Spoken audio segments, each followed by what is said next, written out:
Hello, this is me just walking somebody through Changeling the Dreaming with the 20th anniversary edition on the horizon, and me having to constantly introduce a bunch of new players to this as my game grows. I thought it couldn't hurt to have a good, thorough introduction to it out on YouTube. So anyways, let's start. First, when you open the book, you'll notice that there's a map of all of Concordia, and Concordia is North America.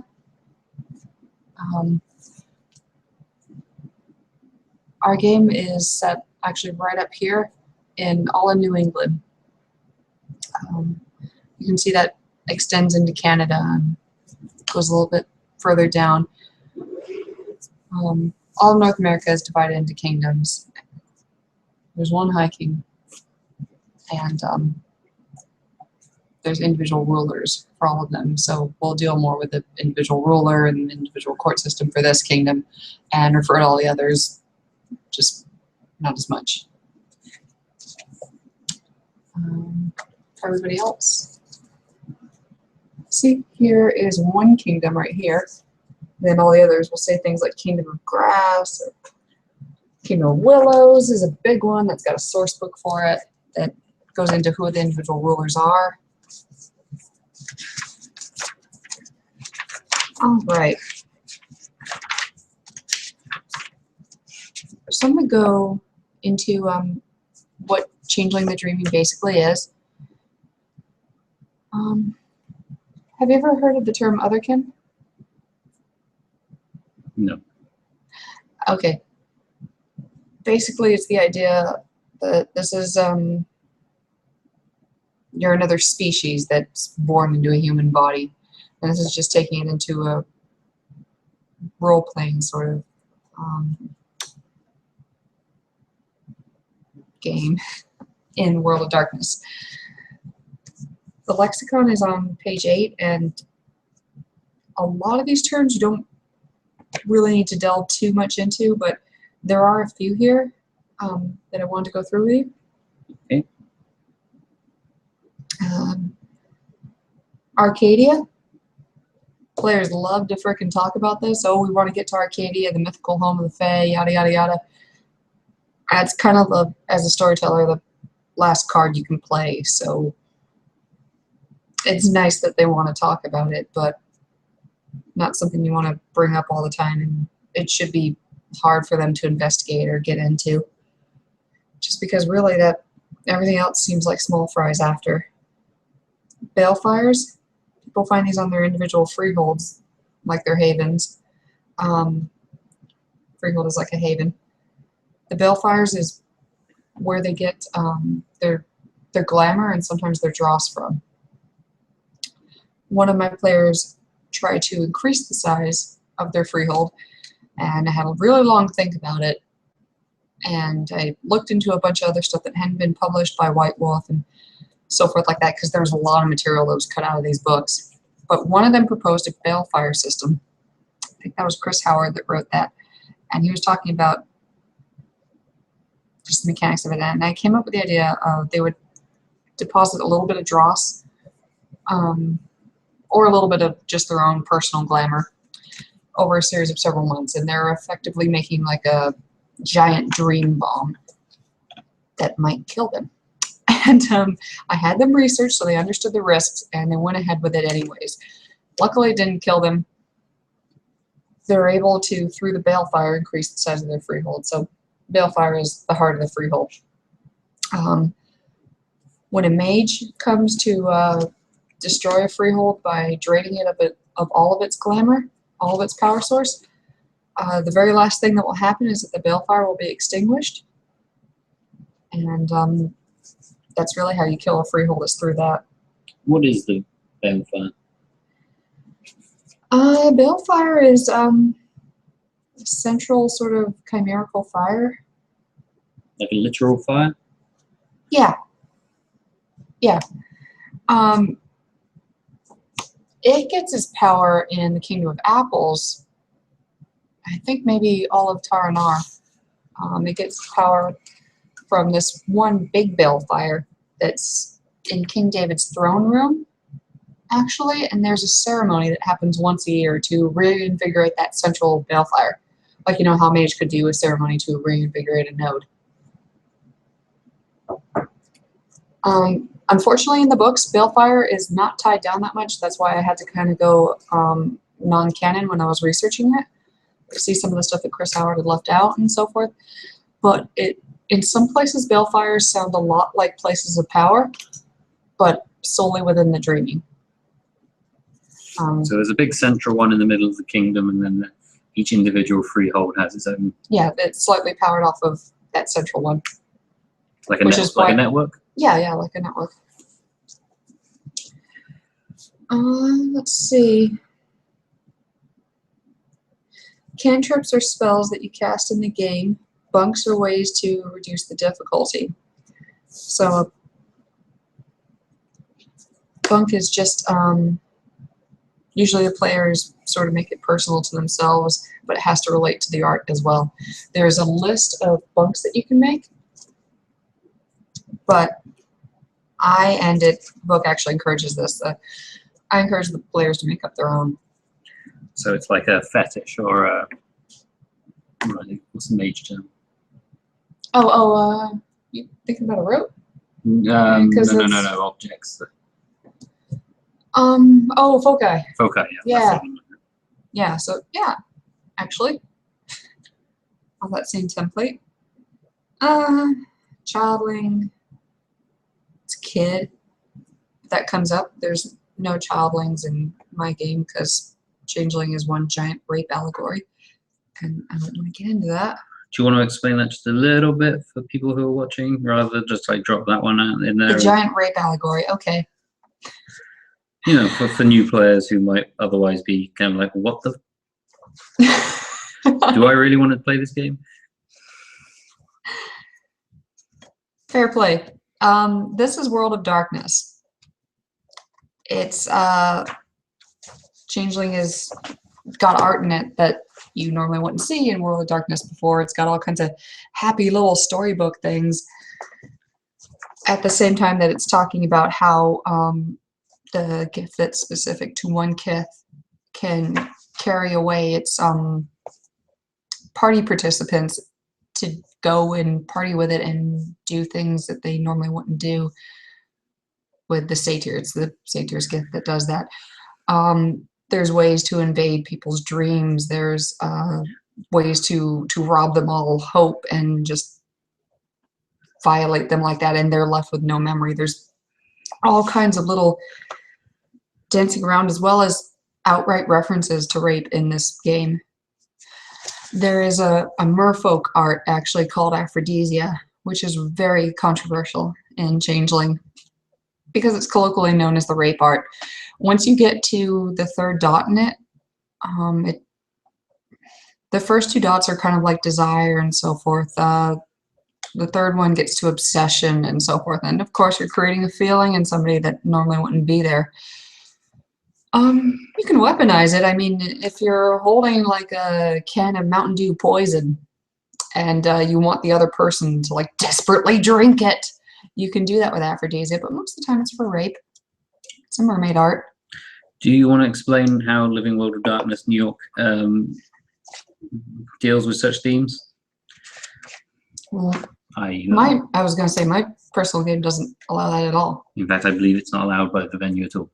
No. Hence why no one has that art, and it's worth mentioning that. Yes, I was going to say the themes that are not allowed in World of Darkness might be worth talking about. Yeah. What works in tabletop, where you get to know your players and that kind of thing, and know how far you can push them, doesn't work in Living World of Darkness, which is an online game played through Google Hangouts, where sometimes you're meeting your players for the first time. So no rape. Or anything involving children. Yeah. Let's see, what are some other things I want to cover with you first? Okay. The Long Winter is their version of the apocalypse. It's the prophesized eradication of all glamour, which is their power source. They get it through hopes and dreams and so forth. And, you know, when the world is very banal and boring and, you know, devoid of all hope, that's when all the fairies will be gone. The Tuatha De Danann are the godlike figures that created these changelings. And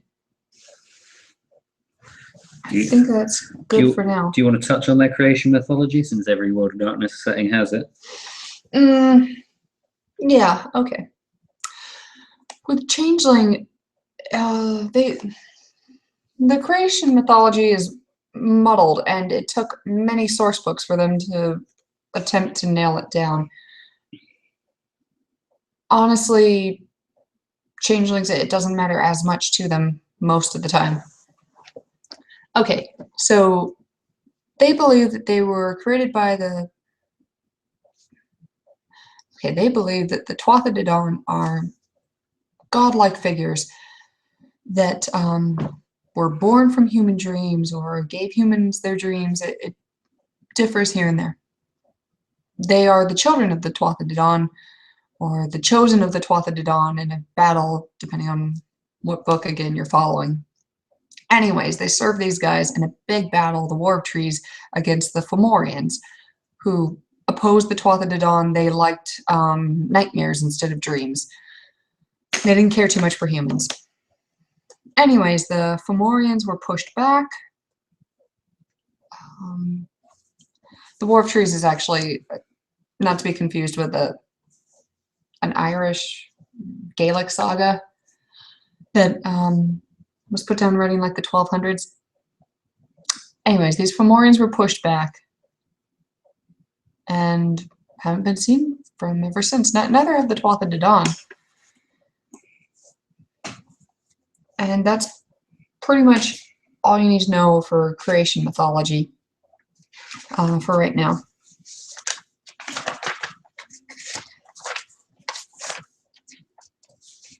Weirdly enough, individual changelings absolutely love belief systems. A lot of them have some sort of religion.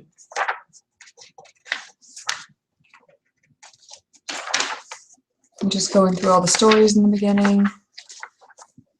This is a World of Darkness book. Yeah, there's fluff. A lot of fluff. That's pretty good.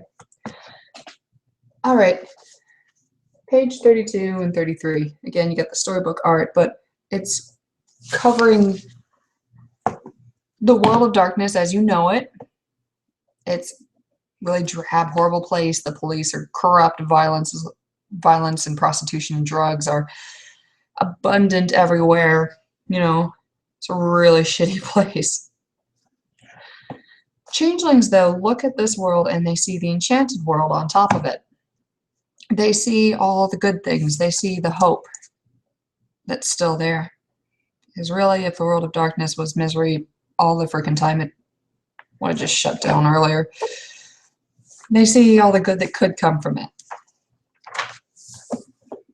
Explain that sees on top. They see it on top. Yeah, okay.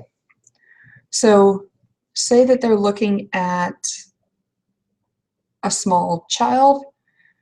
Children have imaginary friends.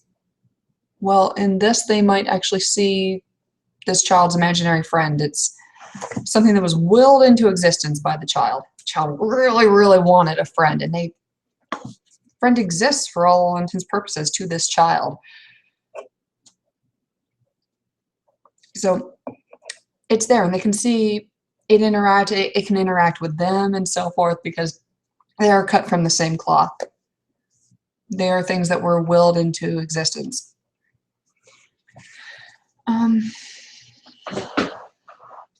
That can also mean, though, that I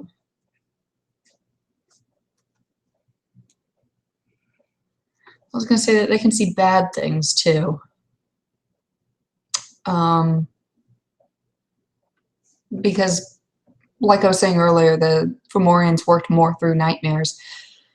They can see there's glamour, like I was talking about with the imaginary friend earlier. Actually, that sort of being would be something called a chimera. But they're also at the very same time able to see places, and they're able to see, you know, World of Darkness for Dragon Glare. But if something really bad happened, a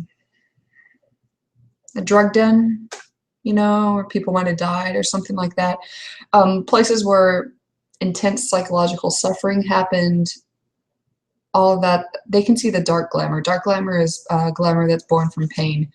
So they can see nightmarish creatures, they can see everything bad that people dreamed of that place, that sort of thing.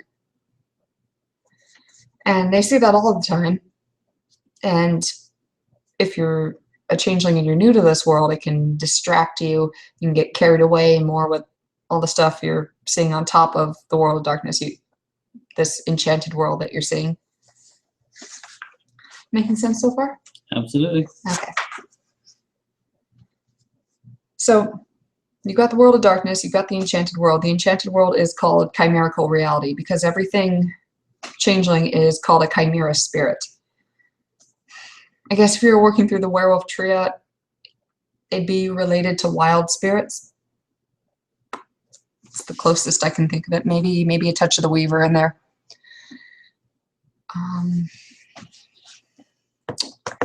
So this chimerical reality,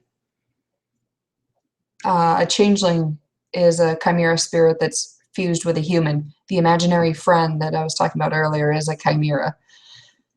All of that, you see all these extra people and things and all that are there 24/7.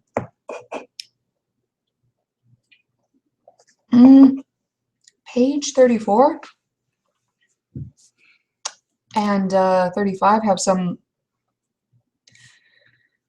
interesting perspectives on if you're able to detect supernaturals by seeing their dreams or not.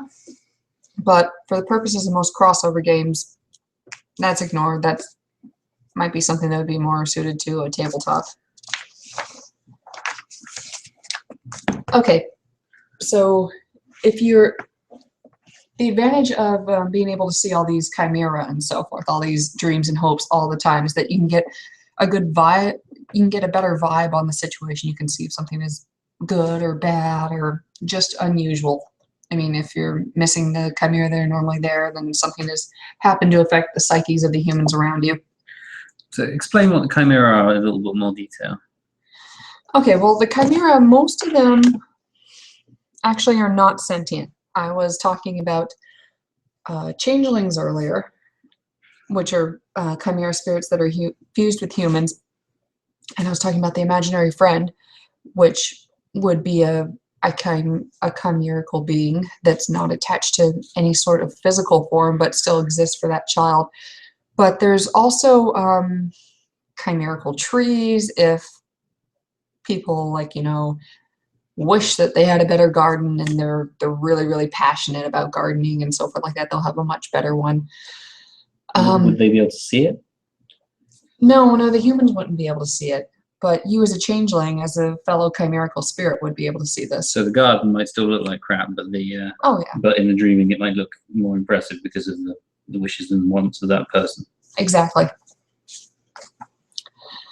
But a lot of the time what you're going to get is innate chimerical things like the garden I was talking about.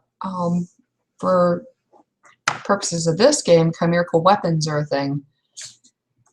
And those can be weapons where they might have a physical form. I think the classic example is a butter knife in the real world, and it's a sword in the chimerical reality.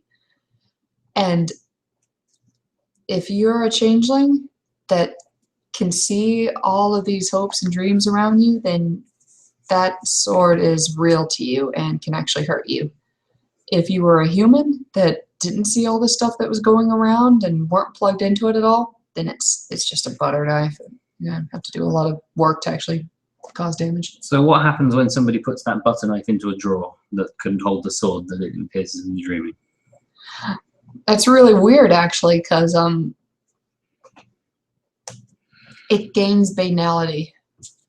Banality is a big focus in changeling. It's every time you are dragged down by the cares of the world of darkness. So you take that butter knife and you put it in a drawer, and it is forced, just by the laws of physics and so forth, to say, you know what, maybe I'm not really a sword. And it fits in the drawer, but it gains banality. And gaining banality doesn't make it more real, it just makes it less tied to the dreaming. So maybe the sword fades a little bit. So it's changeling paradox. Yeah. Yeah, it's paradox. It's in mage terms, it's paradox. It's the thing that's gonna whoop you if you don't pay attention. A lot of changelings do not die of old age or murder or anything in this game. Here's the tragedy of this whole game. The majority of them just die off because nobody believed in them. So they require a constant supply of belief? It's more like their very existence was denied overall, and they most of all denied it and were forced to pay too much attention to the depressing real world. So in many ways it interacts with the idea in Mage then that reality is by consensus. Very much so. Changelings actually have a very long history with the technocracy. I'm sure they get on fantastic. Changelings actually call them the hidden ones. It's not the most common thing to know that the technocracy exists. You kind of have to have higher dots in something called Greymare, which I'll get to pretty soon. But yeah, some of them do know that they're out there. I'm terribly scared of them.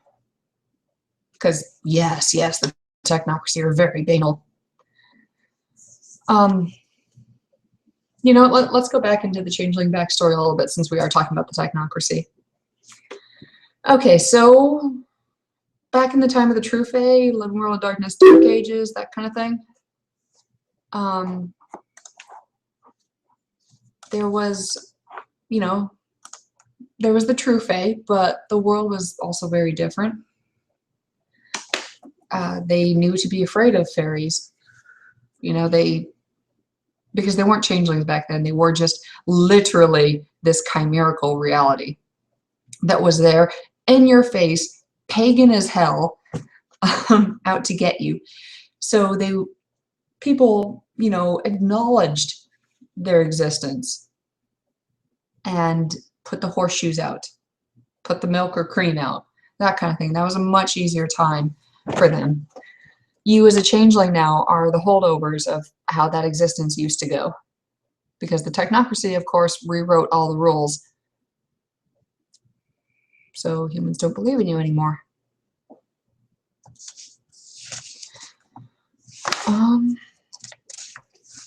Let's see.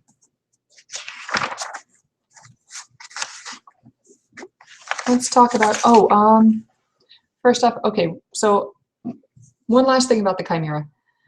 We talked about chimerical weapons, chimera that are not tied to, you know, physical beings like the imaginary friend. We talked about chimera spirits that take bodies that are called changelings. But there's one other, they're malignant aggressive chimera that, again, feed off nightmares. They're chimerical monsters. You can actually run some really good Hunter the Reckoning campaigns off that. Some of the stuff they've got in there, they've got chimerical monsters that, you know, make somebody fall in love with them over the course of weeks and so forth. They've got some that can mimic some pretty good horror stories, and they're out there lurking in the world all the time.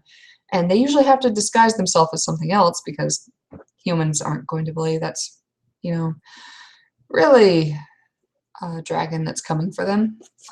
But, you know, maybe a small child would believe that there's a monster in the toilet.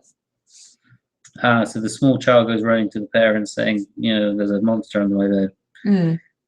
The parents, of course, can't see it. Yeah, but he's totally under the bed, in the closet, in the toilet, out to get you. Thanks for the toilet one. I'll remember that when I get up at 3 AM to pee. It's like a little snake.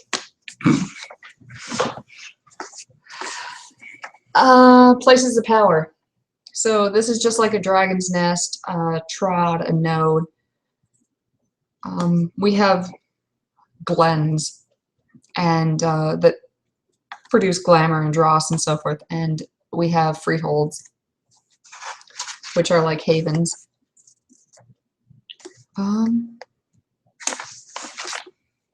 And we have trods, and trods are portals. Do you remember in the Chronicles of Narnia where she opens the wardrobe? Takes her to Spare Yes. No, she comes from Spare. Oh yeah, she comes from Spare. Okay, it takes her to Narnia. Yeah. Okay. Yeah, the wardrobe here would be like a trod, and Narnia would be like the dreaming. It takes you into this fantastical place. So you don't get there just by falling asleep. As a human, when you fall asleep, there are three distinct sections of the dreaming. There's the near, far, and deep dreaming. And the near dreaming is accessible to most changelings, but not really humans unless the changeling takes them there. Changeling might take you there because they fell in love with you. That's a common one. Or they're bored and want to make you a slave. But that happens too. Do you want to touch on that subject? Yeah, slavery is a thing in Changeling. Yeah, like markets and stuff. It depends also on what kingdom you're in, if it's Seelie or Unseelie, or like if you're within reach of that Seelie or Unseelie government. I'll touch on Seelie and Unseelie later. Do you want to get into how much of a factor it is in your games? Yeah. In my game, it's you don't do it in public. You don't sell your slaves or say that you have slaves to other changelings in public because it's generally frowned upon. Humans are a resource that you cannot be carting off and treating like this. But there are some Fae that remember a time when, the humans did bow down to them and were afraid of them, and they miss that. And they're like, hey, do what you gotta do. Use those humans. Obviously, so as long as my players are not obviously doing out in public and so forth, then they can get away with it. Some people might be uncomfortable with such things, understandably. Oh, yeah. Again, what works on tabletop might not work with people you haven't met before, and vice versa. But it's an element you can avoid if you're not particularly keen on that sort of thing. Yeah, you can definitely. Yeah, actually, that's a really nice thing about Changeling. You could totally run just Peter Pan off of this, or you could run the story of O. How about Labyrinth? Yeah, Labyrinth is like somewhere in the middle there. Yeah, you could get like really fantastical and childlike with this, or you could get really dark and creepy. It's got a good spectrum. So that's slavery. Anyways, we had the near dreaming. Already covered that. The far dreaming, though. Humans dream, and their dreams project out into the far dreaming, and they create areas in the far dreaming. Imagine it as like really chaotic all the time, always swirling about to accommodate all these different dreams and so forth. And humans project into that. The deep dreaming, on the other hand, is where the most powerful, oldest stuff just kind of gravitates towards, and things get very muddled back there and bleed into each other. And it's incredibly dangerous just for changelings to go into. Okay.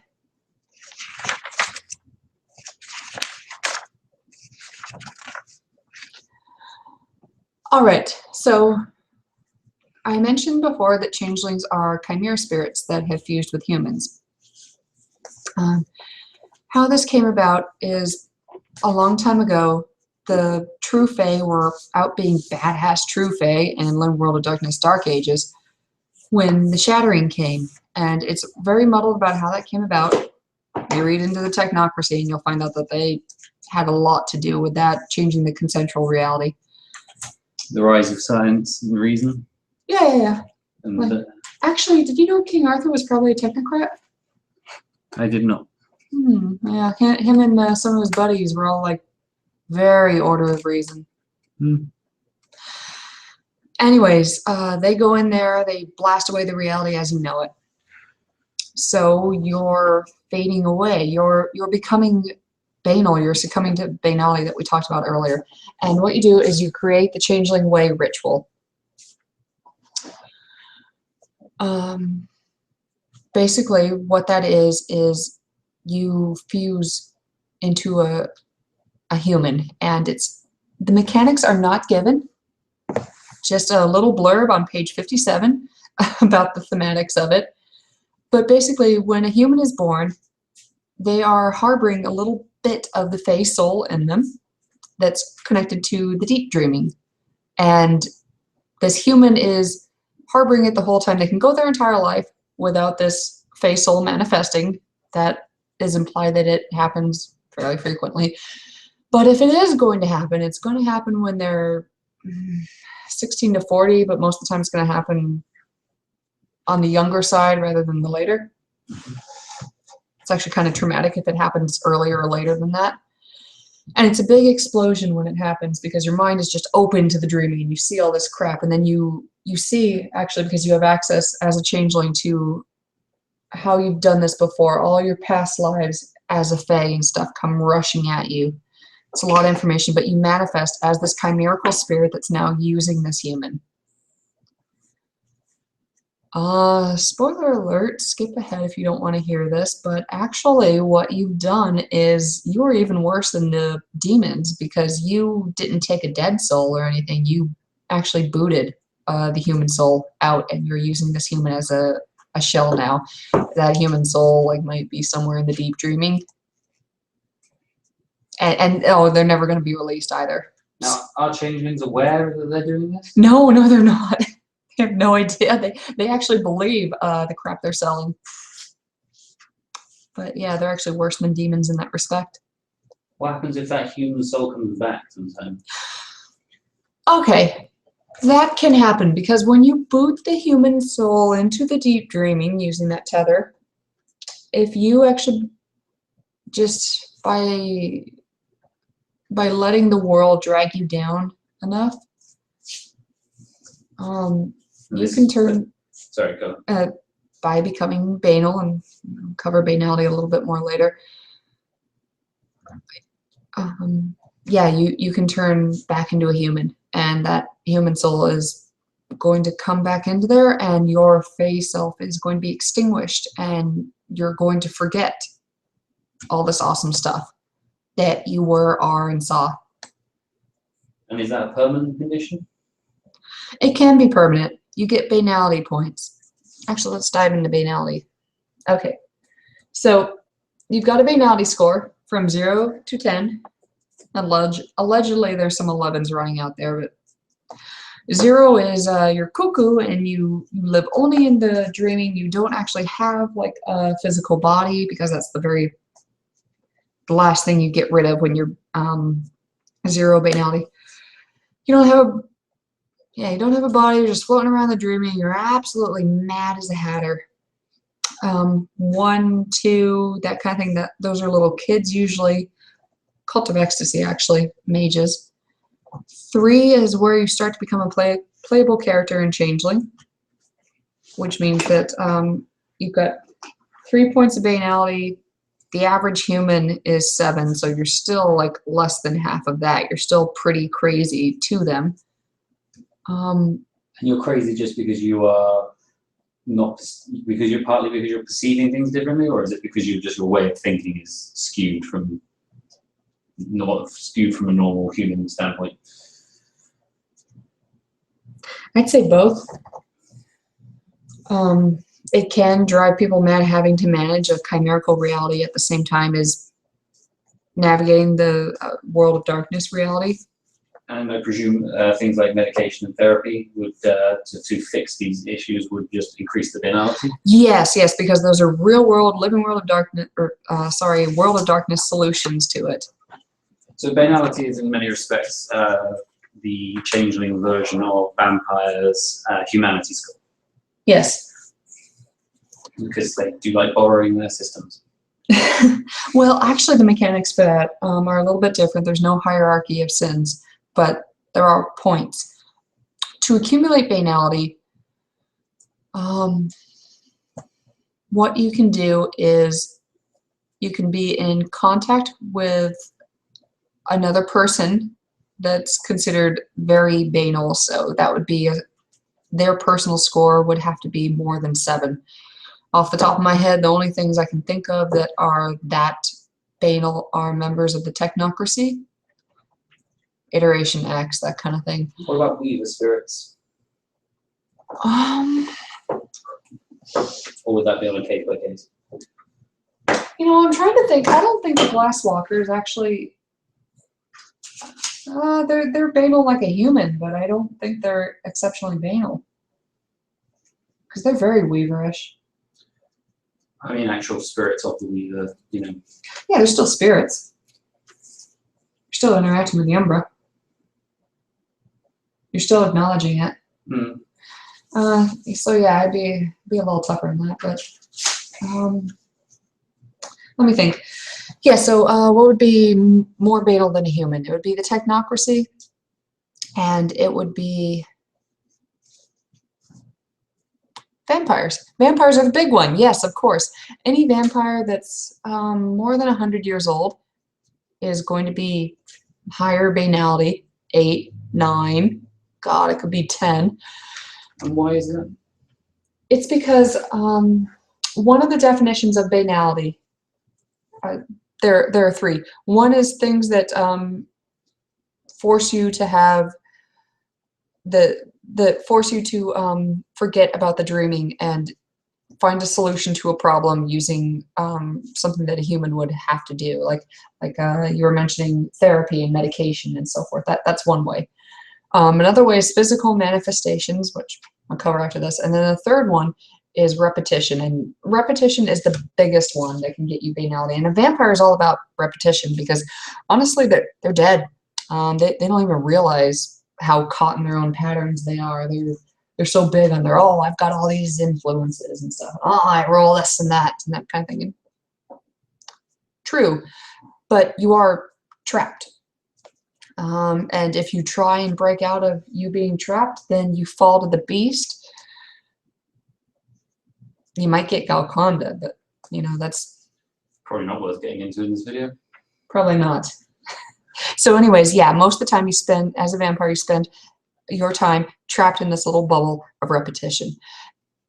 Even doing something crazy, you know, drinking foamy marshmallow milk with orange juice every day is not something a normal person would do, but if you do it every single morning for 100 years, that's a lot of repetition. That's going to be banal to a changeling, and so a changeling is not going to want to be around you because then they will start to that vampire's banality will rub off on them. The storyteller will see that this is going on, will give you a point of banality for your sheet, and you're like, ah, damn it, I'm 1 point closer to being just a boring human. I won't have any of my cool powers. And what happens if a vampire drinks from the fairy? Oh, you want to go into the crossover stuff? Oh, well, why not? At least touch upon it. This is New York after all. These things happen. Okay. All right, so if a vampire drinks changeling blood, first off, it's amazing. They go like loopy from it. So they like totally ripped off True Blood. Yeah, but you know what? They ripped off True Blood before like that crap was around. I'm pretty sure. Damn, they're slick. They're that good, huh? Yeah. And they also ripped off Underworld. I think White Wolf's lawyers would disagree with you there, but yes. Anyways, they go completely loopy for it. They might go unconscious. They might gain a derangement from it. That good, huh? They might become an addict to it. Unless you're a Kia seed, I don't think you'll actually become it. Didn't even go there. I don't think you'll become addicted if you're the Kia seed bloodline of vampires, because that's just naturally your own preferred food source. Yeah, that's a whole other thing. So are children. Which is weirdly enough because children don't have a lot of banality. So Kia seeds like to eat things that don't have much banality. But not in New York, because New York does not allow anything involving children. Nope, nope, nope. All right. So it's very dangerous to the changeling, though. I'd argue it's a lot more dangerous to the changeling if a vampire drinks their blood. Because, you know, then the vampire remembers that you tasted really good, might come after you again. You might actually wind up being blood bonded to this thing, which is really bad. If you get bitten by a vampire, if you get the embrace, you're probably going to die. Best case scenario is that you're going to lose your very name, forget all about being a changeling and all this cool other world that you used to have access to all the time, and you'll just be a human that has like huge sections of their memory missing. Or a vampire. Or, yeah, you'll be a vampire, and you'll suck. Well, that's part of being a vampire. But, so you don't get to become a cool snowflakey character with all the powers of a vampire and a changeling, and then discover your werewolf heritage before awakening to become a mage? No. And then go on a crusade to become a hunter? How did Samuel Haidt do it? Because I thought that he had, like, did he have fairy blood? Or was no, that that was just poor writing, I believe, was the reason that happened. They said Piss poor writing. Actually, I think fairy was the one thing they didn't have. He had, like, one of everything else. They said, like, ages afterwards that was just a joke character in the White Wolf, but I don't know if I believe that or not. I'm very conflicted. He's an ashtray in hell now, so. Actually, I think that was just like one writer took one look at that whole story and was like, dealt with it. Yeah, screw this. Nobody's using this for their story. This is completely unrelated to the New York venue. Please ignore. Or better yet, wiki it and read the crazy. Samuel Haidt, yeah. Yeah. He's a kinfolk. Werewolf vampire mage. He started off as a kinfolk. Okay, so back when when the world was getting reshaped by the technocracy, things were up in the air as to what would happen to the true Fae. So there are two classes in true Fae society back then. There were the commoners and the nobles, and the nobles are like Tolkien elves. Gorgeous and snooty and immortal, and they had a lot more resources. So they said, you know, screw all this noise, we're going back to our mythical land of Arcadia that's completely protected, and we're just gonna like forget about Earth. And they left all the commoners behind. There's a few exceptions because, yeah, can't do anything en masse.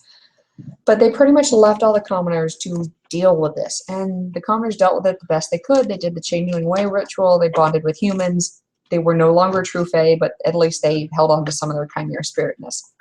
All right. Now, two questions. Yes. One, the people in Arcadia, are they not like completely in bedlam now with the lack of since they've lost all their banality, being in the dreaming the whole time and ignoring the world? Well, no, because they were true Fae. So they don't have to deal with that whole thing. No. All right. And the second then is, do you want to bring up the issue of how exactly you can pronounce the name of the nobles? The nobles are called Sidhe. It's a Gaelic word, S-I-D-H-E. Sidhe. Like he, she. But initially you're going to want to pronounce it Sidhe. Yeah, it looks like Sidhe. But it's not. There's going to be a lot of Gaelic words like this. Have fun with that. All right, 1969 comes by. Yeah, I know, right? Flash to the future. 1969. And, you know, man lands on the moon. Well, everybody around... What? In the intervening years, Mm. for the 500 odd years or so. Yeah. So What are the commoners who are left behind? Oh, they did all kinds of cool shit. How did they get by? You know, the big thing was that they formed a family system called a motley with each other. And this is a... They oathed to each other and they said, like, yeah, you're my family now. And I kind of think, we'll stick together. Like a werewolf pack, a coterie of vampires, a cabal of mages, etc. Yeah, it's just like that. Because werewolf. Yeah, yeah.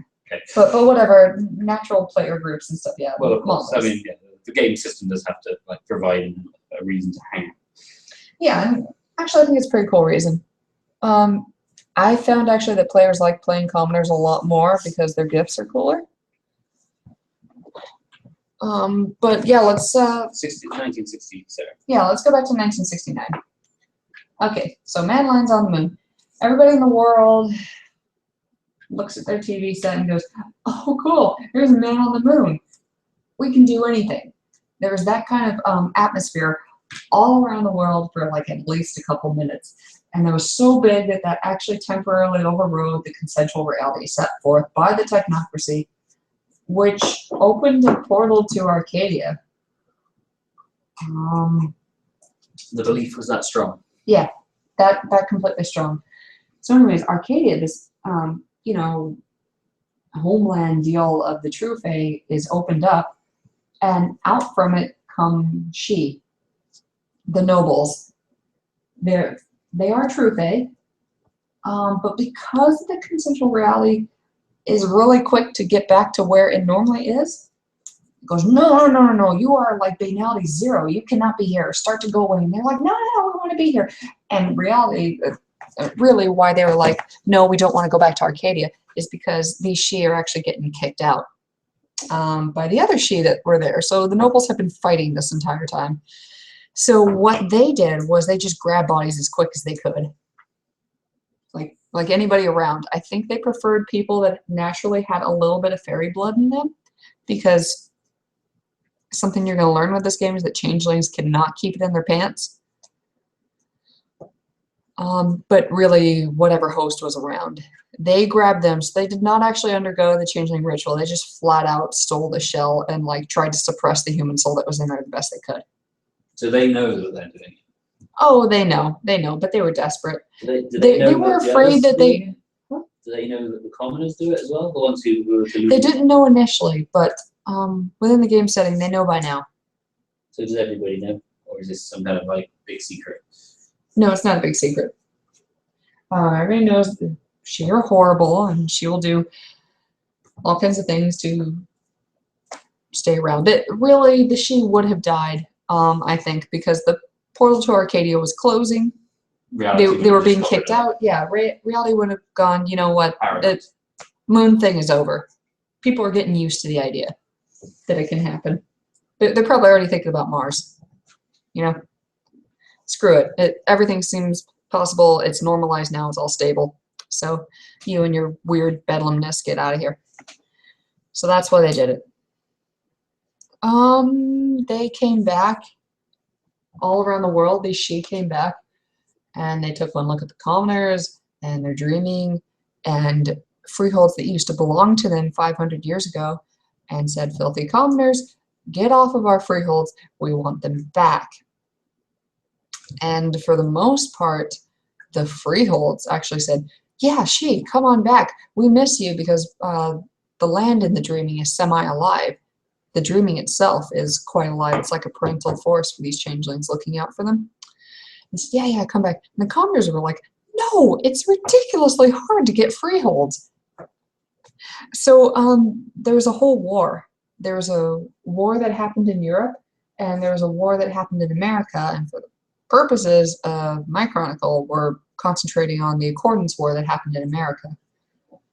And that went on for a couple of years. It was pretty bad. There, again, there's a lot of unsavory stuff that happened here. We're not really mentioning, but, you know, children died, that kind of thing. There were instances of slaughter, and both sides were pretty dodgy. I would argue, actually, that the commoners did some crazier stuff in it. You can find out more information about the Accordance War in Fool's Luck, Way of the Commoner. And although it's a mainly a commoner's book. It just goes into the war in a lot more detail. So, anyways, this happens, and what came out of it, though, was that there was a she who had so much charisma, he was able to unify the commoners and the nobles just by power of his charisma. His name is High King David Ap, which in Gaelic means son, Gwydion. So, and his human last name was Audrey. So, anyways, High King David. Audrey. That's slightly embarrassing for it. It does kind of take a little shine off the badass crusading image you were otherwise painting. No, I said it wrong. Okay. So, his name is David Audrey. That sounds better. Yeah. Yeah, you really got to put those two together. Maybe it's a Gaelic name? Audrey? No, it's just a lady's name. Audrey. Anyways, yeah, him and his whole family are kind of a big deal in this. He unifies all of them. He makes allowances. He establishes something called the Parliament of Dreams, which can met out all these disputes between commoners and she that are happening now, and they mend the bridges as best they can. Things are looking up. He takes a wife. He's adopted a kid. He goes missing. You've got to mention the badass system. Yes. Before he was kidnapped, Spoilers. I said he went missing. No, it's well known that he's missing now. You said kidnapped. Oh, no, but really, no storyteller even knows what happened to him. It's up to the individual storyteller. Who knows? Maybe he just wanted to drive a cab. Or you're going to just pie in Kane. Yeah, Kane drives a cab now. So anyways, yeah. David Audrey was doing a fantastic job of uniting everybody. His sister, Morwen, she served as regent. Ooh, spoilers. Okay, so these two kind of like were totally hot and heavy for each other until they realized that they were brother and sister. It's another thing, although like it mentions in other books that King Arthur was probably part of Order of Reason, there's like all these allusions within Changeling the Dreaming to you know, there's a sword in here that High King David had, Caliburn, which is a lot like Excalibur. Well, but that's because it's the story that he comes from, not necessarily the historical person. Right? You know what, you think that's it? That Arthur was the technocrat and that David is the dreaming's personification of it. Like all these people. What's more important, the person to the dreaming? What's more important, the person or the stories that people remember? It's the stories. Oh, okay. So that's what's happening. Okay, so yeah, High King David. Yeah, dreaming of Arthur. Yeah, okay. So all the cool personal stuff. There's even somebody in here that could have been Lancelot. Anyways, yeah, Morwen, totally Morgan Le Fay. It's even in the name. Anyways, they were hot and heavy for each other until they realized that they were brother and sister. Then they got cooties and they backed off of each other, but they were still kind of creepy with it because he adopted this girl, Princess Lenore. And like Morwen raised her as a daughter and he raised her as a dad, and they were like all for a couple of years. Anyways, this woman comes out of nowhere. She's a she as well. House Ilunid. Okay. And she's really pretty. Her adopted father, there's a lot of adoptions going on with the she because they don't really, it's a huge mess now trying to figure out family members since they all came through this portal. Anyway, she's, her father is king of the Kingdom of Willows in the south there. Which area is that called? Just like south. It's a really big area. But Florida has its own kingdom. Yeah, Florida is the kingdom of White Sands. Florida is a lot of things. The kingdom of White Sands is the penis of the dreaming.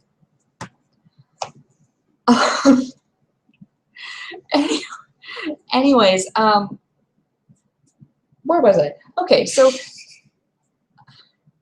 Faileth, Ni, because Ni means daughter of in Gaelic. Ilunid. And Ilunid is a house, just as Gwydion is a she house in this. That's the thing. If you want to play a she, then you have to assign a family. You have to. You can't just be like no family. If you want to go that route, then say that I don't know, I have amnesia, and the storyteller can just like cut you to bits with that. So when you say house, you're referring to in the Game of Thrones sense, basically family. Totally. But hey, this was before Game of Thrones. Oh, of course. Actually, I don't know. You've been writing these books for a long time, might not be. Actually. Anyways, so yeah, it's all lovey-dovey. She's crowned the High Queen. They take a tour of the kingdom because they're newlyweds, and like his daughter Lenore goes with them too, and lovey-dovey, happy, take a tour of Concordia, which is you know, all of North America, and then he gets all missing and whatnot, which is bad. I mean, figures are pointed everywhere. You can do all kinds of cool plot lines, but figuring out like how this happened and so forth, and explore the politics in there. But for my setting, he's missing. You know, Morwen is still there. She doesn't like Lenore anymore because Lenore doesn't like the fact that Morwen is trying to get the throne. Lenore wants the throne because she's the princess. Faeleth wants the throne because she's the queen, but Lenore is like, you've been the queen for a week, kind of thing. So it goes back and forth, and everybody's upset. For right now, Queen Mab, yeah, so you're going to have to explain in the Kingdom of Apples, she rules the Kingdom of Apples, Queen Mab does. And she was one of King David's trusted advisors. She is really good at politics, and she has stepped forward as the regent, which is what Morwen was when David was there. So Morwen is not too happy with Queen Mab. Queen Mab officially says, you know, I'm just waiting for King David to come back. But that's how things are right now, just messed up. Okay. Let's talk about becoming a Fae. Okay. Really quick, or becoming a Changeling. Mm-hmm. Okay, so typical player background is, you know, I was this misunderstood kid, and I was always a little bit weird. Maybe I had some trouble with drugs. Maybe I ran away from home a bunch of times, that kind of thing. I usually don't like it when people involve sex and traumatic events and stuff that are tied together. So anyways, they had a hard childhood though. Nobody understood them, is the big thing. So anyways, it can be a gradual build, or it can be something really big that happens that forces their chrysalis to happen. But when their chrysalis happens, it's the Fae soul, it's coming down to connect, and you know, the human soul is getting forced out. Anyways, it's a huge explosion of stuff going on all the time. They are a font of glamour.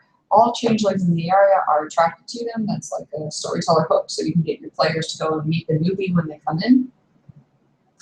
Nice when the writers give you that, isn't it? Yeah, seriously, because it's got to be you meet in town. I know, right? There's only so many bars we can do. There's already a lot of bar scenes. There's also a lot of doing. Changed, I think. So, yes, I usually say that any players that are in the presence of somebody that's just chrysalis can soak up and replenish their glamour pools by being in the presence of this person for like the remainder of the day. Maybe 2 days if it's like just the end of that day. These Changelings, when they're just Chrysalis, though, these baby changelings, they're going through something called the dream dance, which means that they remember little bits of Arcadia. If they were a commoner, they remember bits of Arcadia back when they were a true fae, and like lived their way in the beginning with the Twelfth of the Dawn and all that crap. Yeah, it's a whole mess for them. They're having a lot of trouble. They're acting crazy, that kind of thing. You mean crazy for change? Yeah. Which is pretty Crazier good. than normal. Crazier than they're going to act for the rest of the campaign. I had this one guy. He was a red cap, and he Chrysalis to them. And the red caps come from Scottish folklore, and they're sadistic little buggers. They hide out in the hills and they kill people, and they Dip their hats in their blood. they dip their hats in the person's blood when they crack their skulls, which is gross. And in the game, they have a terrible hunger most of the time. They'll just eat anything. I had this guy, when he Chrysalis, he chose to say that he was found eating somebody alive. That's, totally within the scope. Florida again, right? Yeah, something you hear happen in Florida. In a war. Bath salts. So they found him like that, and he was a complete mess, and he had all these weird memories, and it was just terrible. Now, how much of their past lives do they remember? It can't really be cohesive. If they want to remember something cohesive and it ties into like a cool backstory, you can go with that, but really the mechanics are loose on this. So whatever you think is going to add to the story later, whatever foreshadowing you want to get in, that's a good time to do it. So nothing concrete, but foreshadowing. But Yeah, if you want to do that. I would say the same stuff you could pull with the deep dreaming, because whenever a changeling goes into the deep dreaming, they gain access to all of their past lives. Although when they're coming away from the deep dreaming, they only remember a portion of it. So I would say as a storyteller, if you want to get some hooks in there, do it that way. cool. Okay. So they came across this baby red cap, right? Like, oh my god, he's eating somebody. And they did the best they could. They used their cantrips to cast spells and that kind of thing to cover up what was going on. They hid the dead body, bless them. Here's a quick explanation about changelings' attitudes towards humans. Oh, well, they're not as important as changelings. God. There we go. Well, changelings are clearly superior. They're immortal. I mean, humans, they have a purpose. You know, they fuel us. But, I mean, we're an endangered species.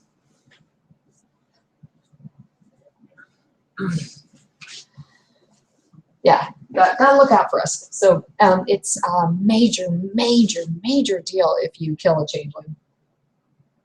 Way more so than like any other World of Darkness book I can think of. Although they will not kill you if you're caught and found guilty of it.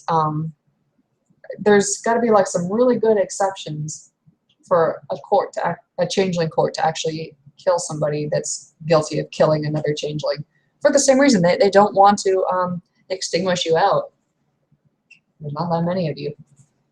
So anyways, they covered up what this red cap had done. They gave him safe haven and so forth.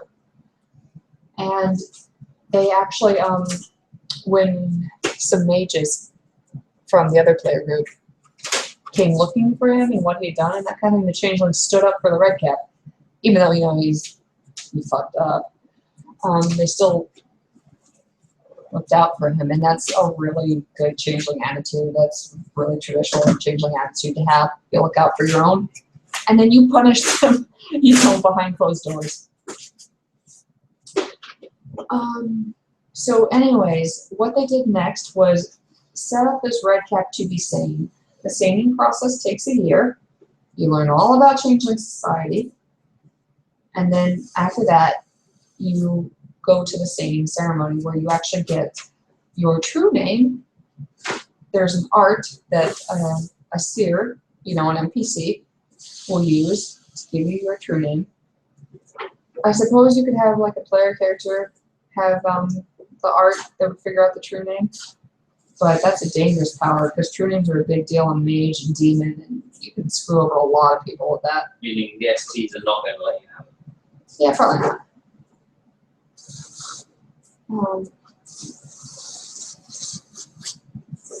Anyways, so it's going to take a year for him. He's going to get his true name. You know, if he doesn't already have his fey name, he'll have that. He's already had his mortal name for a long time. Fey name, by the way, is something that you'll choose for yourself. Usually it's Gaelic-y sounding. Doesn't have to be, though.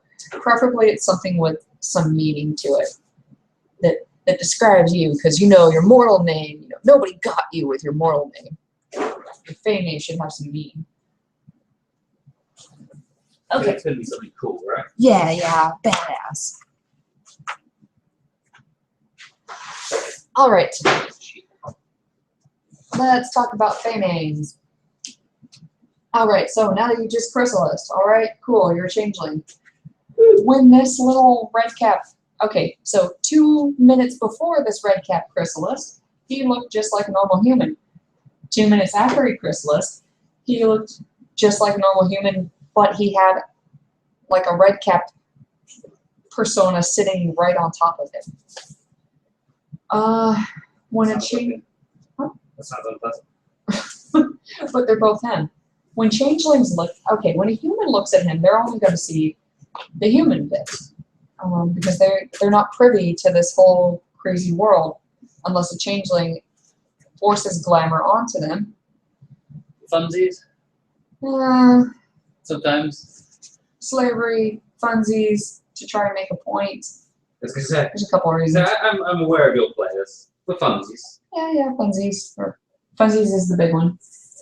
So, anyways, normally a human looking at this red cap would only have seen a human. When a changeling looks at him, though, they're going to see that there's a human, but more importantly, standing out slightly more than the human persona is the red cap persona. They're going to see that first and foremost and feel like they're speaking to that most of the time, because that's his true self. So it's a little bit like Kate Bush in the video for Wuthering Heights. But she stands It's like out. a shadowy image. Oh, yeah. You're seeing both. You're seeing like 80s music videos, yeah. like an 80s music video. Yeah. Soft focus. Yeah, that kind of thing. So, yeah, if a human gets enchanted, if a supernatural is enchanted, they will be able to see this other fairy self. Otherwise, they're just going to see you as a regular human. Now, enchanted basically just means infused with glamour, right? Right. Or As a changeling player, there are certain ways that you can do this. Most of the time, you're forcing glamour onto somebody. Again, with the rape metaphors. Okay, so you can throw what? just to clarify, mages with their spirit sight or similar powers from other venues, would they be able to see this changeling for what it really is? I think they need mind. Is it? Okay. But there are other ways beyond being infused with glamour, yes? Oh, if you're a mage, yeah, anything is possible. Well, I guess that's true. That's the whole point. Why else Makes do you you wonder play why mage? anyone would play changeling, right? How dare you? Okay. So, yeah. To enchant, let's say you want to enchant a werewolf. That happens enough in my game. House Fiona, the she. They really like the Fiona werewolves. You know, for funsies. Anyways, so to bring them into the dreaming, to bring them into your freehold even, you need to have them enchanted or else they're not going to see that your freehold is in the sky. They're going to like fall out of the frickin' sky. That's bad. That must be very inconvenient and frankly embarrassing. Well, like they'll be dead. You'll be arrested. Well, that's very banal. It's totally banal. Terrible. Plus, you know, I'm going to have a pissed off werewolf ST. Would that be the first time? No. Anyways, okay, to avoid horrible fate, what you do is take this pen, is a classic way. Take one bit of your glamour and put it into the pen. Would you like this pen? Why, yes, that's a lovely pen. You have accepted the pen. You take the pen. As soon as you take the pen, hey, you're enchanted. You see everything for like the remainder of the day. Is the whole day? Yeah. That's why you don't take gifts from changelings. Glamour, not even once. Yes, you're very proud of that, aren't you? Yeah, no. Well, the other way is to force it on somebody. You throw your glamour at them, again, 1 point of glamour, and they make a willpower roll if they want to. I mean, sometimes they don't want to, but if they're resisting and stuff, that's a good way to counter it, willpower roll. Because, you know, humans will have significant willpower compared to, like, a lot of their supernaturals. Mages will have good willpower, that kind of thing.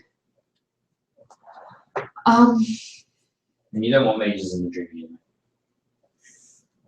Mages in the dreaming. You want to talk about that? No, that's a whole other topic, but it's just not a good idea. I think it's a fine idea. The only thing that I've got a problem with in the dreaming are demons. Racist. I don't think the dreaming would like them. Well, this is a discussion. This is getting way off topic. Okay, well, personally, in this game, don't allow demons in the dreaming, but we allow them in freeholds. Because freeholds are constructs of the changeling's mind and respond to their hopes, dreams, fears, whatever. If the changeling really wants the demon in their freehold that bad, then I'm gonna allow them. I might have their freehold do something terrible to them later. I don't know. But the dreaming itself doesn't want them, so I have to find some other way. Okay, so I've done the enchanting, bringing them in. Oh yeah, the mists. Okay, so one time, okay, so I was playing the she Fiona. And they're actually a really, if you want to play a she, I recommend House Fiona. That's House Fiona, not the character named Fiona, right? House Fiona. That's Fiona is your last name if you're she in this. Because they're all about well, they're all about like drugs and war and partying and that kind of thing. But the big thing is that they like to flaunt their social obligation. Publicly flaunt their neglect of their social obligations. Anyways, they like to get really cozy with commoners. They scorn, you know, you know, sucking up to High King David and that kind of thing, sucking up to people in his family and all that. They're just here to have a great time and accept everybody else and, you know, get drunk and fight a little bit and have a little bit of sex and a little bit of drugs and that kind of thing. It's all good. Really good beginning she character, because if you get something wrong, then you can kind of like bluff your way through it.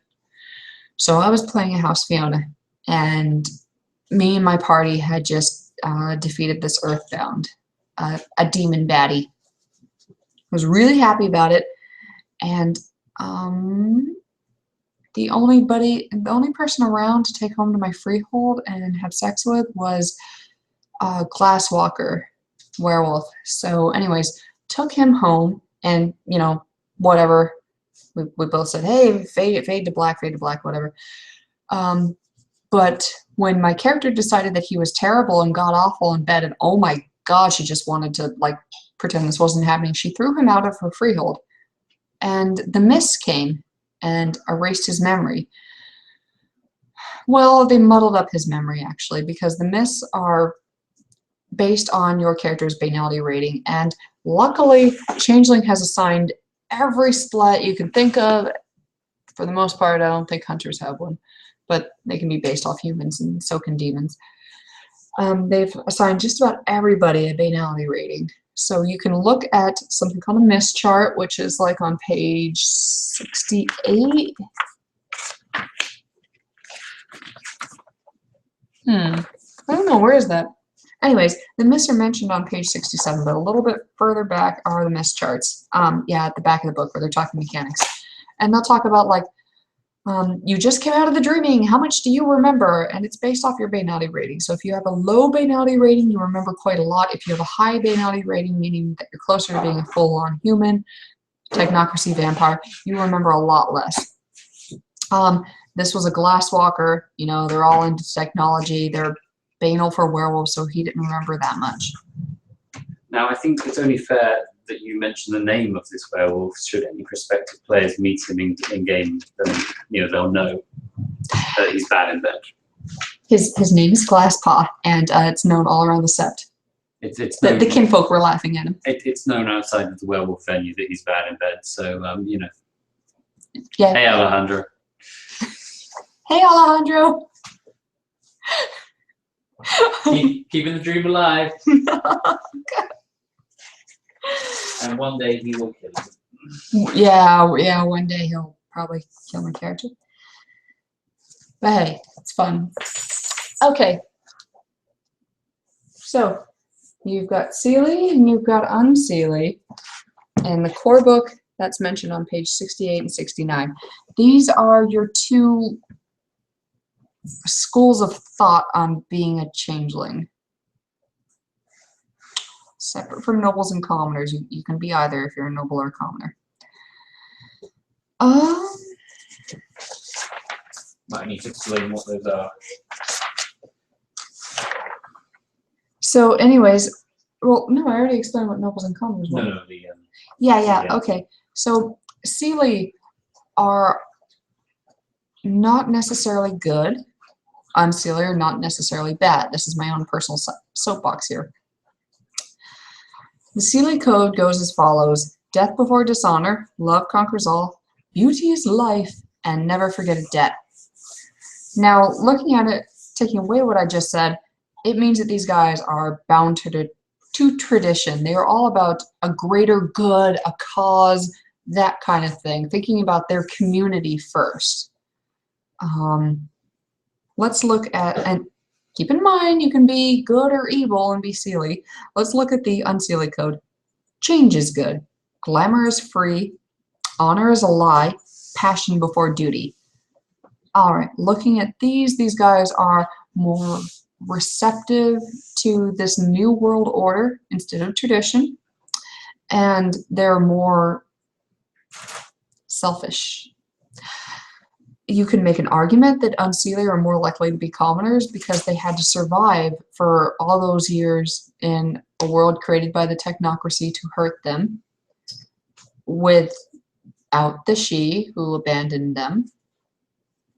And yeah, times have been tough. Again, though, you can still be a good guy and be Unseelie. Just to remind you, the Kingdom of Apples that we're playing in is Seelie. Publicly, at least. And how does that affect day to day? Day to day, they're very traditional. I mean, say you're an Unseelie and you're in a Seelie court. Ooh, I would say you are a Republican in a no, it's the other way around, isn't it? You are a Democrat in a Republican court. House control. No, majority control. Anyways, yeah, you are of the wrong party, and all those other people are inclined to distrust what you're saying. Is what that comes down to. I'm gonna out you. I'm not gonna arrest you or anything like that. Just inclined to distrust you. All right. Say that you are a she, or pretty uncommon, actually. You are a commoner that is sworn to a she family. You've got several houses here. Now, that's not that uncommon in this game, is it? No, because they like getting the powers. But, you know, thematically, you're not going to run into as many that are like this. And being the storyteller... No, hold on. Okay, so I had a player recently come to me, and they're a Slua, and they're like, I want to join House Scathatch. And I'm like, okay, that's cool. You know, the other Sluas are going to be like, oh, slightly traitor-esque. I don't know how I feel about this. I don't know if I like this. Anyway, yeah, I understand. So that'll be coming up later. So let's see. You've got several houses. You've got House Dougal, and they're very they're all into like a weapons manufacturer, and they're crafters and that kind of thing. If you oath with them, you get a physical flaw immediately. Like the dreaming hurts you somehow, just because the founder had some kind of physical flaw. House Ilunid is another she family. They're well known for their secrets. In fact, in our chronicle, the patriarch of House Ilunid has just been accused of genocide because he was trying to win a war against the Fomorians. He was Seelie. Actually, he is Seelie because greater good, doing it for a cause. Buying what he's selling kind of thing. House Fiona, my own house. I think I told you most of them, but very headstrong. Oh, you know what? Their big thing is love. They love to be in love all the time. They do have a flaw, though, that love is always going to come down and crush them. House Gordian, they're the stick up your ass, but they're like the Ventures. They're like the Hermetics. I'm trying to think of a werewolf correlate. Shadow Lord, maybe? Anyways, they're all about doing things the proper way. These guys are Seelie up the wazoo. And they've got an ability to kind of innately tell when you're BSing them. They can frenzy a lot, though, if they feel like they're insulted. House Liam, these are the bleeding hearts of the she houses. They're, you know, sages, record keepers, that kind of thing, vaguely hippie-ish. Their founder broke an oath a long time ago, and oaths are usually ways to augment your sheet, and mechanically they augment your sheet. They give you pluses and minuses, but more importantly, they're thematic tools. So say that you want to cement a bond with somebody, you oath, and the dreaming supports this oath.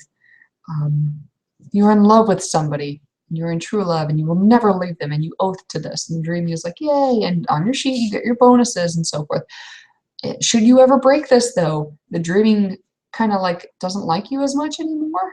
It's not going to be as responsive thematically, and you're also going to get this, your sheet is going to suffer, and thematically you're also going to get like this really annoying bird that sits on your shoulder and yells at you all the time, that other changelings can see because it's a chimerical bird, but humans cannot see. So you get chimerical tinnitus. Is that banal? That's what you doing. Yeah, I might have made that oath. Anyways, okay, so we covered the main houses. There are fringe houses. You know, we talked about House Scathach really briefly, and those less common ones, you know, there are source books for. There's unseelie houses. House Balor is like this demonic she house that you have to have a. It's not so much the dreaming gives you a physical impairment, but House Balor comes after you and like marks you with hot poker iron things. There's House Leonum that unfortunately they have to suck all the glamour out of somebody by force once a month. It's really creepy. It's yet another rape allegory. Are there many of those in this game? House Leonums? Oh gosh, no. There's not a single one, and if they're ever outed, it's a really big deal. You can be imprisoned just for being a House Leonum, because everybody's like, those people, they do that really horrible thing that we do not support. Chain them, they cannot be trusted. They will bring like police attention, and also it's very distasteful and unsavory. But House Leonum usually do this through like looking really pretty and sexy and luring their human victim away.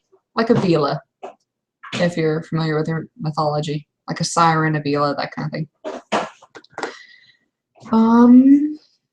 I believe that comes out of some Irish mythology about a certain type of fairy as well, Leonum. Let's see, there's House Ailill, again, Unseelie, and they're like political machines. They're really creepy with House Ilunid that we were talking about earlier, you know, the genocide and secrety ones. Really creepy. Apparently their founders were like brother and sister, and they kind of went off into the woods and did weird stuff. There's a lot of that in this game. There's a lot of that. Anyways, so what we've learned is that changelings love gossip and weird perversion. And war. Oh, and war, sorry. Yeah. There's a lot of war. I need to get to more of this war. Yeah, because at the moment it's pretty much just the version. Changeling and mage have a lot of sex in them.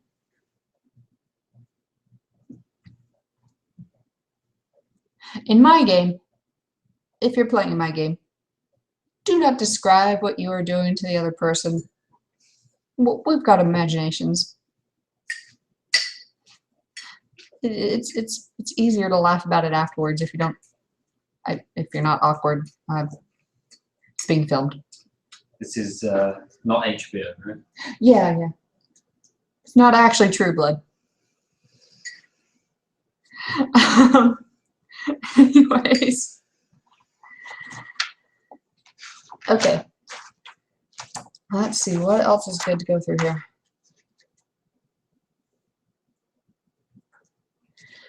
Let's talk about rank. Okay, you can get rank. The highest that I let my players start out with is a Baron. You can, through the game though, you can get Squire to somebody, which is 1 dot in rank. From there, if they like what you, and that's pretty much just they like you. If you prove yourself, that kind of thing, you save somebody's life in battle and so forth, because there is battle, you can be knighted, and that's the 2nd dot in rank. Again, this is typically stuff that I and ST give out through gameplay. Let's see. After that, you become a Baron. It's the 3rd dot, and they let's see, they have a freehold usually. That's the start of real power, I would say, being a Baron. You know, people will care a little bit more what you have to say. You can get audiences with some higher people. Do you want to give that how those ranks work? I'm just going through them right now. It starts with Squire, and then it goes to Knight, and then it goes to Baron, and so forth like that. Yeah. Most importantly, perhaps, is that they have vassals underneath them. You know, those vassals are going to be NPCs to you, but they can get you information. You can get tithe, get currency from them, and so forth like that. Wouldn't advise doing it too often, but yes, Baron is the start of real power. I have allowed a Countess once before. I would take it on a case-by-case basis, actually. That's the next rank, Count or Countess. Those guys are pretty powerful. At this point, people are going to be spreading rumors about them all the time, like watching what the hell they do. You got to be real careful with your etiquette and politics and that kind of thing if you want to keep that rank. That's a big deal. That's power. People in other kingdoms might know of you. If that Countess was to stroll into Central Park, which is the center of a Bonar sept. Sorry I keep on using werewolf examples. It's just werewolf and changeling seem to go together a lot. There's some mage crossover too, but in the canon there's a lot of werewolf crap. Anyways, so this Countess goes into Central Park and just strolls in there. And it's Bonar controlled, and Bonars are idiots anyways. So let's say that she pisses off the werewolf alpha, right? And he kills her because they're werewolves and they can't control themselves and they're just terrible. Well, all the changelings are like, no, that's terrible. You killed the changeling. We're at war with you now. We're really pissed. And it'll be like a huge, massive crossover thing because you have enough rank for your death to affect it that much. Hopefully this scenario wouldn't happen. Hopefully the person gets captured and it becomes like this cool plot arc and so forth. But that's how much your impact would be. Okay, Duke. Nobody gets to start with this. It would be really hard for you to get this in game. It's a major freaking deal. Like, you need to do something really cool that I haven't like actually thought of to earn Duke. The patriarch of the Ilunids I was just talking about, he was a duke. He was serving as Queen Mab's regent when she was away for business or when she was ill and that kind of thing. And he was like the head of that house in the Kingdom of Apples. That's how high that is. He could actually like be a speaker, if we're going with the house analogy, for the Parliament of Dreams with all these political parties and that kind of thing. He commanded that much respect as a duke. And the very last rank is king or queen. They've got a lot of vassals and a lot of different freeholds. You know, they control a bunch of crap. Whatever they do is headline news, and you're going to hear about it. I've got a gossip section in Changeling where people can just type like stuff that they've heard. It keeps the gossip flowing pretty well, but anything, Queen Mab going anywhere is like big news. It's like the president going anywhere.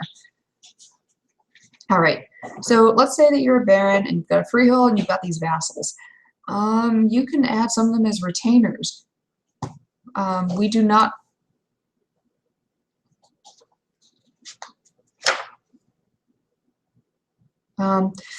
Okay, retainers, this is really confusing. Are not like retainers and vampires.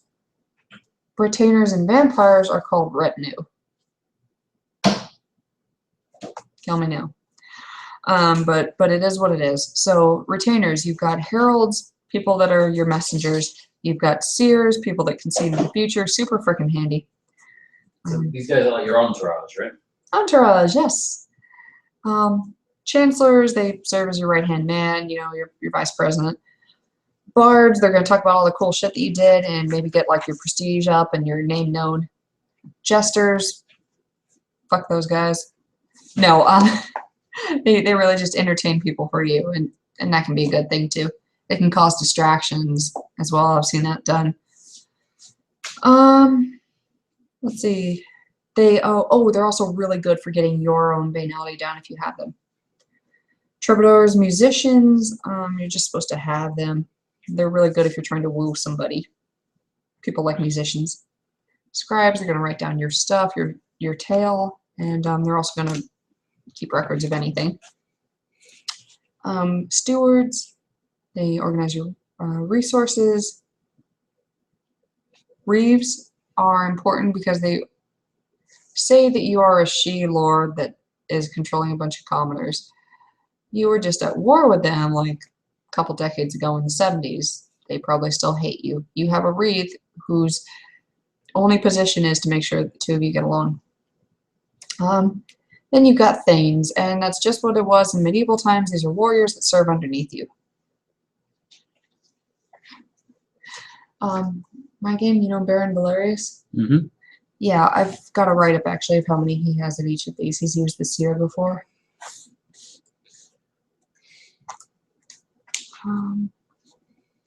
And I think, actually, I'm going to stop right here, right before I talk about these sheets. So, pick this up later? Mm-hmm. Cool. So that's end of part 1. End of part 1. And I'm going to go through this whole freaking book. Swear to God.